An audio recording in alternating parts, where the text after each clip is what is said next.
नमस्कार. आज आपण दिवाळी फराळामध्ये अर्धा किलो भाजक्या पोह्यांपासून मस्त असा खमंग, चटपटीत आणि चविष्ट असा चिवडा तयार करणार आहोत. चिवड्याला रंग पहा, अगदी सुरेख आलेला आहे. आज आपण घरी चिवडा मसाला तयार करून हा चिवडा बनवलेला आहे. अर्धा किलो भाजक्या पोह्यांसाठी तुम्हाला साधारणतः 70 ते 80 रुपये या मसाल्यासाठी मोजावे लागतील. पण असा ताजा ताजा मसाला तयार करून जर तुम्ही चिवडा बनवला तर चिवड्याची चव दुप्पट होते. चिवडा मस्त असा डब्बा संपेपर्यंत कुरकुरीत राहण्यासाठी मी व्हिडिओमध्ये भरपूर साऱ्या बारीक टिप्स सांगितलेल्या आहेत. चिवडा पहा, अजिबात तेलकट झालेला नाही. तयार केलेला मसाला चिवड्याला अगदी व्यवस्थित लागावा यासाठी एक खास ट्रिक देखील सांगितलेली आहे. चला तर वेळ न घालवता रेसिपीला सुरुवात करूयात. रेसिपी आवडली तर चॅनलला जरूर सबस्क्राईब करा. त्यासोबतच नवनवीन रेसिपीच्या अपडेटसाठी बेल आयकॉन देखील प्रेस करा. अगदी निःशुल्क आहे. चिवडा तयार करण्यासाठी मी या ठिकाणी अर्धा किलो भाजके पोहे घेतलेले आहेत. हे पोहे दिसायला असे असतात. दिवाळीच्या सीझनमध्ये तुम्हाला कोणत्याही किराणा मालाच्या दुकानामध्ये हमखास भेटतील. आता हे पोहे जे आहेत ते मी कडकडीत उन्हामध्ये 2 तास चांगले सुकवून घेतलेले आहेत. असे पोहे जे उन्हामध्ये सुकवून घेतल्यामुळे काय होतं, जर पोह्यांमध्ये काही नरमपणा असेल, वातावरणामुळे पोहे जरा नरम पडले असेल तर ते मस्त असे कुरकुरीत होतात.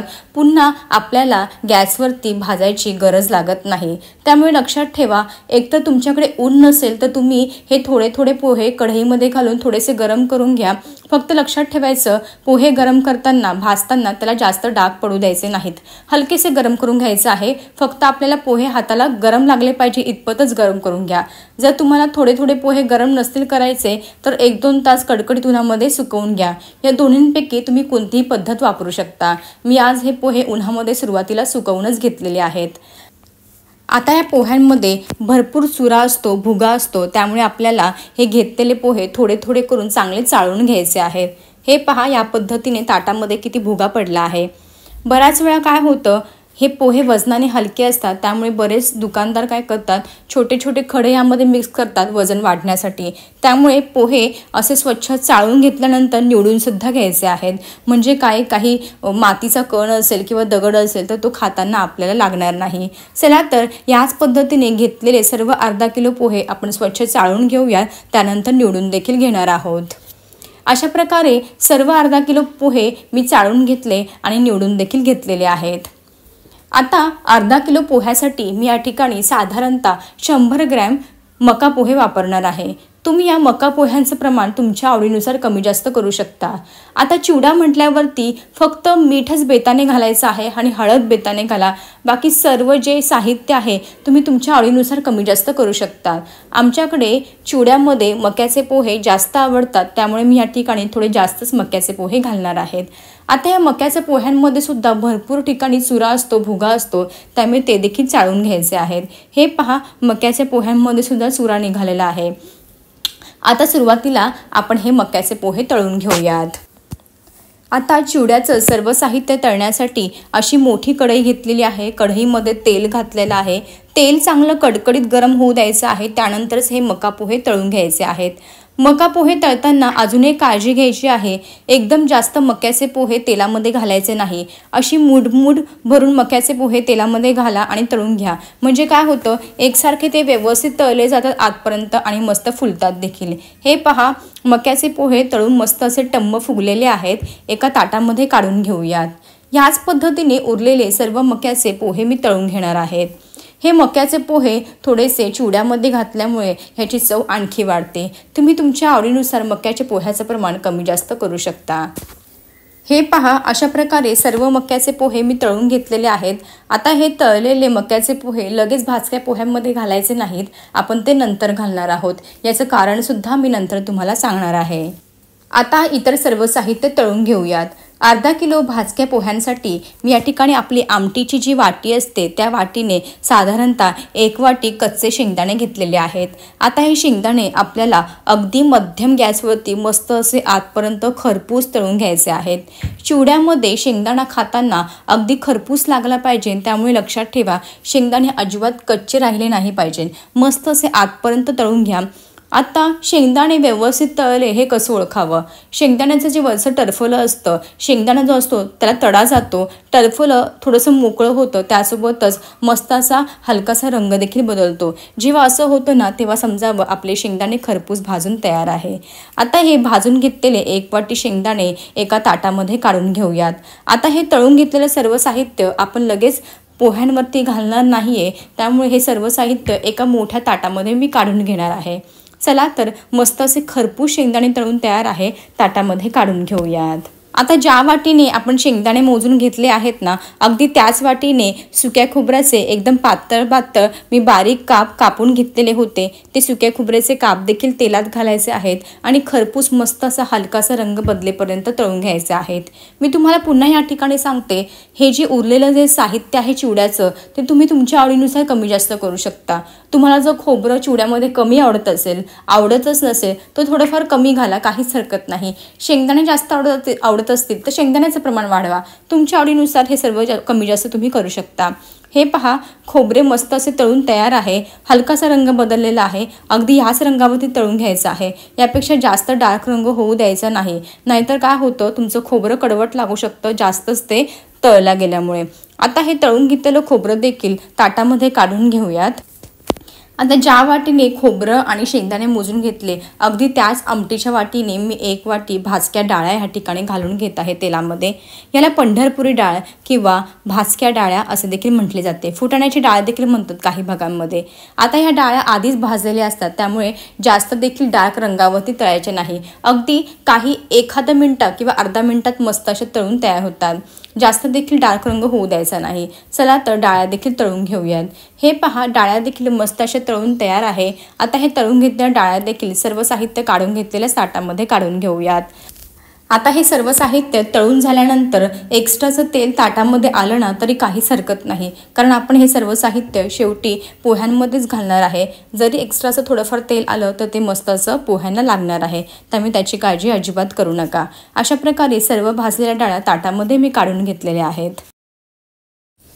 आता मी या ठिकाणी काही सुकामेवा घेतलेला आहे, काजू, बदाम, साधे मनुके आणि काळे मनुके.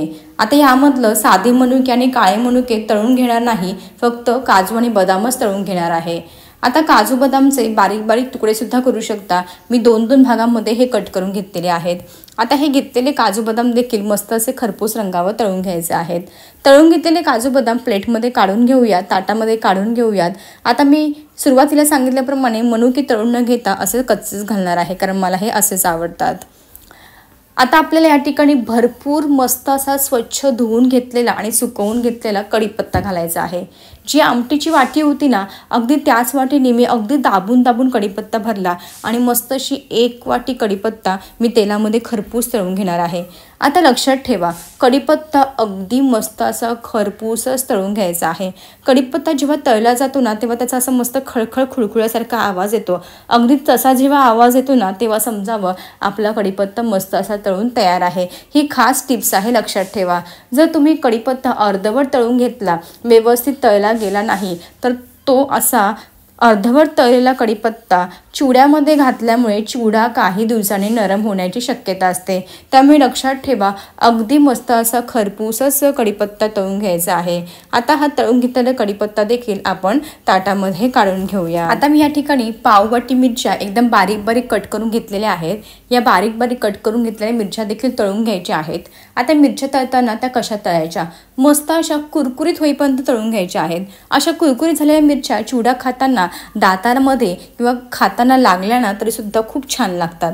हे पहा, मिरची देखील अगदी मस्त अशी खरपूस तळून घेतलेली आहे. आता ही तळून घेतलेली मिरची ताटामध्ये काढून घेऊया. आता मिरचीचं प्रमाण तुम्ही तुमच्या आवडीनुसार कमी जास्त करू शकता. 7-8 मोठमोठ्या लसणाच्या गड्ड्या सोलून घेतलेल्या आहेत. आता ह्या लसूण पाकळ्यांना जास्त देखील बारीक करायचं नाही, अगदी हलकंसं ठेचून घेतलेलं आहे, जास्त ठेचायचं नाही. आता हा हलकासा ठेचून घेतलेला लसूण देखील मस्त असा खरपूस तेलामध्ये तळून घ्यायचा आहे. लक्षात ठेवा, लसूण मस्त असा आतपर्यंत तळला गेला पाहिजे, म्हणजे चिवडा खाताना खूप छान लागतो. त्यासोबतच आपला चिवडा नरम देखील पडत नाही. जर तुम्ही कच्चा अर्धवट राहिलेला लसूण जर तळला आणि चिवड्यामध्ये घातला तर ते सुद्धा एक कारण होतं चिवडा नरम पडण्याचं.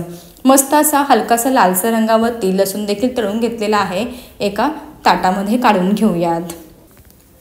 आता आपण घरच्या घरी अगदी सोप्या पद्धतीने चिवड्याचा लागणारा मसाला तयार करून घेऊयात। चिवडा मसाला तयार करण्यासाठी मी या ठिकाणी 2 मोठे चमचे अख्खे दाणे घेतलेले आहेत, 2 मोठे चमचे बडीशेप लागणार आहे, 1 चमचा जिरं घेतलेला आहे। आता हे घेतलेले सर्व साहित्य एका छोट्या मिक्सरच्या भांड्यामध्ये घालून घ्यायचं आहे। त्यासोबतच लगेचच 1 चमचा हळद घालायची आहे। हळदीमुळे चिवड्याला रंग खूप छान येतो। आता मी या ठिकाणी घरीच बनवलेलं प्लेन लाल तिखट वापरणार आहे। अर्धा किलो भाजक्या पोह्यांसाठी आपला जो पोहे खाण्याचा चमचा असतो त्या चमच्याने 1.5 मोठा चमचा मी या ठिकाणी लाल तिखट घालून घेणार आहे।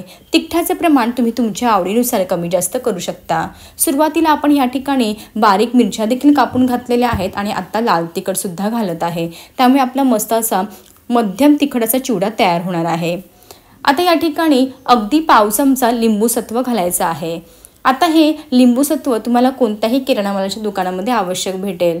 जर तुमच्याकडे लिंबू सत्व नसेल तर तुम्ही या ठिकाणी पाव चमचा आमचूर पावडर सुद्धा घालू शकता। लगेचच चवीनुसार मीठ घालायचं आहे। आता हे सर्व साहित्य मस्त असं मिक्सरला एकदम बारीक असं तयार करून घ्यायचं आहे। हे पहा, मस्त असा स्वस्तात स्वस्त अगदी कमी वेळेमध्ये आपला हा चिवडा मसाला तयार झालेला आहे। मस्त असं बारीक पावडर मी तयार करून घेतलेली आहे। एकदम देखील बारीक करून घेतलेली नाही, थोडीफार रवाळच ठेवलेली आहे, कारण मला चिवड्यामध्ये खाताना हा मसाला थोडासा दाताला किंवा खाताना लागला ना तो खूप छान लागतो। त्यामुळे मी थोडासा रवाळच हा मसाला बारीक करून घेतलेला आहे। तुम्ही एकदम पावडर सुद्धा बारीक करून घेऊ शकता। लगेचच मोठे 4 चमचे पांढरे तीळ आपण या मिक्सरच्या भांड्यामध्ये घालून घेणार आहोत। पाहिलत ना किती स्वस्तात स्वस्त हा चिवडा मसाला घरीच तयार झाला आहे। पांढरे तीळ देखील अगदी व्यवस्थित मसाल्यामध्ये मिक्स करून घेऊयात। या ठिकाणी आपला परफेक्ट असा चिवडा मसाला तयार झालेला आहे। आता जे कढईमध्ये सर्व साहित्य तळून तेल उरलं होतं ते तेल मी काढून घेतलेलं आहे। फक्त कढईमध्ये साधारणतः 100 ml तेल ठेवलेलं आहे। आता हे तेल आधी चांगलं कडकडीत गरम करून घेतलं। कडकडीत गरम तेलामध्ये 1 मोठा चमचा मोहरी घालायची आहे। मोहरी चांगली फुलू द्यायची आहे। आता लगेचच गॅस बंद करायचा आहे। गॅस बंद केल्यानंतरच आपण जो चिवडा मसाला तयार करून घेतला आहे तो सर्व चिवडा मसाला या तेलामध्ये घालायचा आहे। लक्षात ठेवा, जर एकदम कडकडीत तुमचं तेल गरम असेल आणि जर तुम्ही ह्यावेळी चिवडा मसाला घातला तर तुमचा मसाला पूर्णपणे जळू शकतो। त्यामुळे लक्षात ठेवा, कोमट तेल गरम असलं पाहिजे आणि गॅस बंदच असला पाहिजे। आता हा घातलेला चिवडा मसाला अगदी व्यवस्थित मिक्स करून घ्यायचा आहे तेलामध्ये। मस्त असा चिवडा मसाला आपल्या तेलामध्ये परतून तयार आहे। गॅस कुठेही चालू ठेवायचा नाही, बंद गॅसमध्येच तेलामध्ये परतून घ्यायचा आहे। आता हा परतून घेतलेला चिवडा मसाला आणि मोहरी जी आहे ते आपण कडकडीत उन्हामध्ये सुकवून घेतलेल्या भाजक्या पोह्यांवरती काढून घ्यायची आहे। आपण तळून घेतलेलं सर्व साहित्य अजिबात या भाजक्या पोह्यांमध्ये सुरुवातीला काढून घेऊ नका। तळून घेतलेला जो मसाला आहे तो काढायचा आहे आणि व्यवस्थित मिक्स करून घ्यायचा आहे। असं केल्यामुळे काय होतं, आपण जो मसाला तयार केला आहे तो व्यवस्थित असा भाजक्या पोह्यांना लागतो। जर तुम्ही सुरुवातीलाच तळून घेतलेलं साहित्य भाजक्या पोह्यांवरती काढून घेतलं आणि नंतर जर हा तळून घेतलेला मसाला घातला असता तर काय झालं असतं, आपल्या तळून घेतलेल्या साहित्यांनाच हा मसाला लागला गेला असता, भाजक्या पोह्यांना लागलाच गेला नसता। त्यामुळे चिवड्याची चव अजिबात व्यवस्थित आली नसती। त्यामुळे लक्षात ठेवा, मसाला आधी भाजक्या पोह्यांना व्यवस्थित चोळून घ्यायचा, त्यानंतरच हे बाकीचे उरलेले तळून घेतलेले साहित्य घालायचे आहेत। ही ट्रिक एकदा नक्की करून पहा, त्यामुळे तुमचा चिवडा चवीला अजूनच चविष्ट तयार होणार आहे। आता हातानेच हा सर्व मसाला मी पोह्याला व्यवस्थित चोळून घेते। हे पहा, अशा पद्धतीने सर्व तयार केलेला परतून घेतलेला मसाला मी पोह्यांना अगदी व्यवस्थित लावून घेतलेला आहे। आता आपण तळून घेतलेले जे मका पोहे आहे ते मुरमुऱ्यांवरती घालून घेणार आहोत। लगेचच ते तळून घेतलेले जे सर्व साहित्य आपण ताटामध्ये ठेवलं होतं ते सर्व साहित्य देखील काढून घ्यायचं आहे। मला या ठिकाणी ह्या परातीमध्ये व्यवस्थित हलवता येणार नाही, त्यामुळे मी परातीतलं हे जे सर्व साहित्य आहे ते मी एका मोठ्या स्टीलच्या भांड्यामध्ये काढून घेते। हे पहा, ह्या पद्धतीने सर्व चिवडा मी एका मोठ्या स्टीलच्या भांड्यामध्ये काढून घेतलेला आहे। आता मी या ठिकाणी सुरुवातीला मनुके असेच ठेवलेले होते, तळून घेतलेले नव्हते, ते मनुके सुद्धा आपण काढून घेऊयात।